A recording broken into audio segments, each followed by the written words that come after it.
निकाला 15-16 तारीख की 15-16 तारीख की सबको लगा लो और लोगों को दे और सब ठीक है ना चल ठीक है फोन कर लो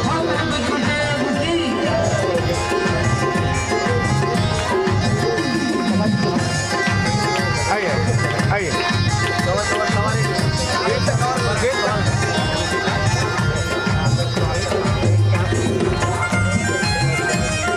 और ये हेल्थ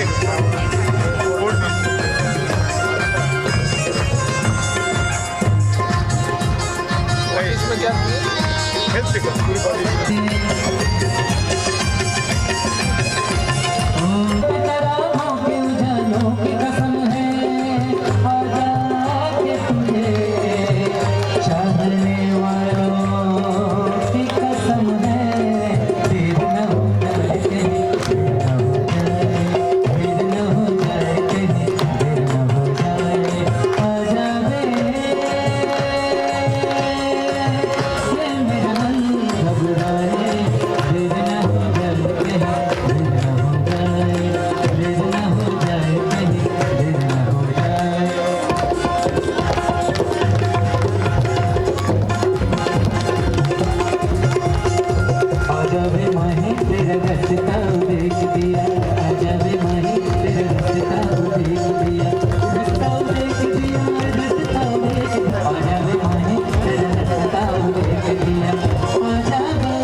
चलेगा भाई प्रभु जी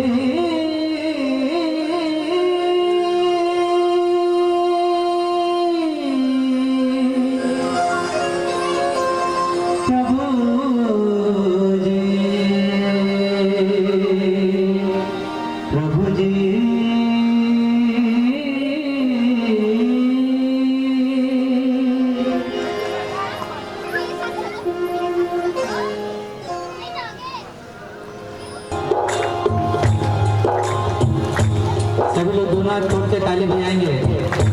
बोल परम पूज्य गुरुदेव की बाहर के साउंड बढ़ाइए।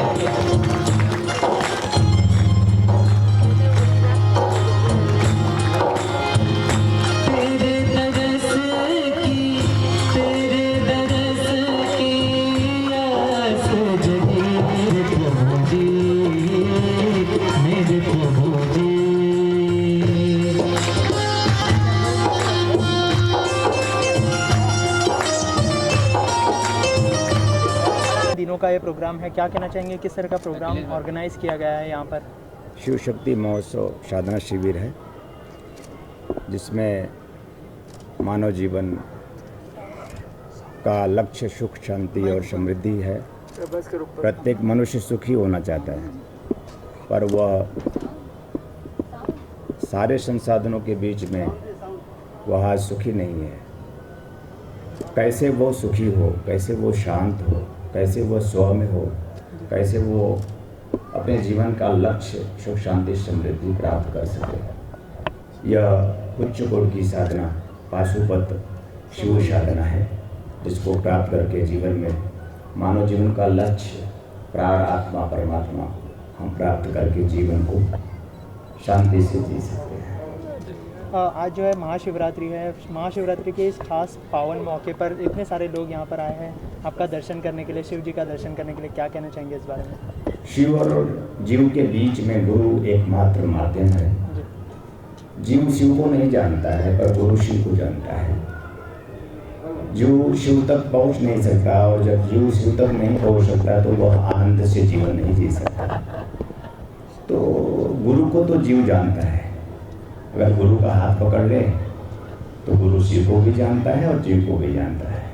गुरु नर को भी जानता है और नारायण को भी जानता है। इसी में गुरु की उपादेयता और सिद्धि भी है। पर हाथ पकड़ ले तो जीवन का जो आनंद है, मूल स्वरूप जीव का आनंद है, वह उस तक पहुंच जाएगा और जीवन आनंद भूल जिएगा। आप शिव भक्त को कहाँ तक ले जाना चाहते हैं? शिव भक्त हर एक जीव शंकर है, शंकर का शिव में विलय हो अपने आप में। जब शंकर अपने सदगुरु में पूरी तरह अपने आप को समर्पित कर देता है तो वह जीवत्व ही शिवत्व को उपलब्ध हो जाता है। जीव ऊर्जा आलोक है, शिव ऊर्जा आलोक है, शिव प्रकाश आलोक है और जीव देहगत है, जिसमें वो शिव जो आत्मलोक है, प्रकाश लोक है, जीव में समाहित है। जीव का श्वास शिव है। अपने श्वासों का सजग प्रहरी अगर जीव बने तो वह उस शिव आनंद में प्रवेश कर जाए, जिससे वो च्युत है और दुखी है।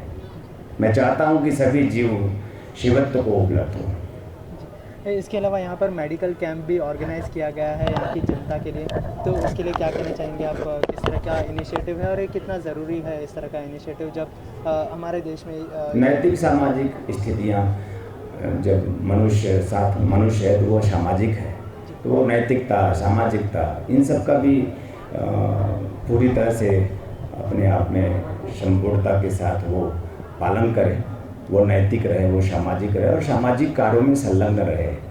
उसके पास पुरुषार्थ से जो भी अर्जित हो वो अपने पुरुषार्थ से अर्जित किए हुए धन को समाज के कार्यों में, समाज के सृजन में लगाए, तो मानव जीवन धन्य होता है। नए जनरेशन के लिए क्या कहेंगे आप? मैं चाहूँगा कि नए जनरेशन को कि वो युवक हैं और उत्साह में रहें, उमंग में रहें, उल्लास में रहें, प्रेम में रहें, स्नेह में रहें, सद्भाव में रहें, आपसी भाईचारे में रहें और सबको अपना मानते हुए सबके साथ गतिशील रहें, आनंदित रहें। मेरा एक सवाल ये है कि कहते हैं कि शिव अनंत है, शिव अनंत हैं, तो इनकी जो भक्तों को आप प्रारंभिक रूपरेखा बताते हैं तो किस तरह से? शिव अनंत है और जीव भी उसी अनंत से है, लेकिन जीव को बोध नहीं है। बंदे बोधमयम नित्यम गुरु शंकर रूपेणम, बोधमय है वह गुरु। अगर जीव अपने आप में पूरी तरह गुरु के साथ समर्पित हो जाता है तो वह उस शिव की अनंत सत्ता से भी अपने आप में परिचित हो जाता है और वह वही शक्ति क्षमता आत्मसात करके जीवन को धन्य करता है। दूसरा सवाल ये है कि कबीरदास जी का दोहा है, गुरु गोविंद दो खड़े काके लागू पाओ, तो इसका चरितार्थ कैसे होता है? बाहर से आप देख रहे हैं कि मैं गुरु हूँ, स्थूल रूप मेरा गुरु आपको दिखाई दे रहा है। जब आप अपने अंदर स्वयं में उतर जाएंगे गुरु कृपा के माध्यम से, तो जिसे पाएंगे वो गोविंद होता है जो गुरु में ही समाहित होता है। गुरु का स्थूल रूप गुरु जो आपको दिख रहा है, गुरु का सच गुरु गोविंद है। गुरु गोविंद तो एक है, गुरु और गोविंद उसी एक सत्ता का नाम है, एक ही का नाम दो नाम है, एक का नाम गुरु, उसी एक का नाम गुरु और गोविंद है। स्थूल रूप से आत्मा और परमात्मा की बात कर रहे हैं, आत्मा और परमात्मा की बात करें तो ये संदेश आप क्या अपने भक्तों को देना चाहेंगे? जब तक जीव प्राण में नहीं होगा, जब तक जीव आत्म में नहीं होगा, तब तक वो परमात्मा में गोता नहीं है, परमात्मा के आनंद से च्युत रहेगा, वो सच्चित आनंद स्वरूप नहीं बन पाएगा। मैं चाहता हूँ कि प्रत्येक जीव में प्राण है, प्रत्येक जीव प्राण में चला जाए और प्राण में प्रवेश करके आप में बनकर उस परमात्मा को, उस आनंद को, उस सच्चित आनंद को प्राप्त कर ले, जिससे उसका मानव जीवन धन्य हो जाए। वो संसाधनों के बीच में जो दुखी है, चिंतित है, परेशान है, पीड़ित है, सब कुछ होते हुए भी सब कुछ से बिलक है, उसका आनंद नहीं ले पाता, भोग में रोग पैदा करता है। मैं चाहता हूँ भोग में योग पैदा हो जाए। जय श्री नारायण। एक आखिरी सवाल है कि ये जिस तरह के कार्यक्रम आज यहाँ आपके सानिध्य में लोग आए हैं, अगला कार्यक्रम कहाँ और कब होगा? अगला कार्यक्रम ज्ञानपुर भदोही उत्तर प्रदेश में होली महोत्सव के रूप में। होली एक ऐसा त्यौहार है कि फिर मिलने की बारी आती है। जीव का शिव से मिलन, आत्मा का परमात्मा से मिलन, हम मिलकर एक हो जाएं, जिससे हम उसी को हो जाए और मिलकर आनंदित हो जाए। होली है, आओ मिलें 21-22 मार्च होली महोत्सव ज्ञानपुर भदोही उत्तर प्रदेश में। Okay, thank you so much.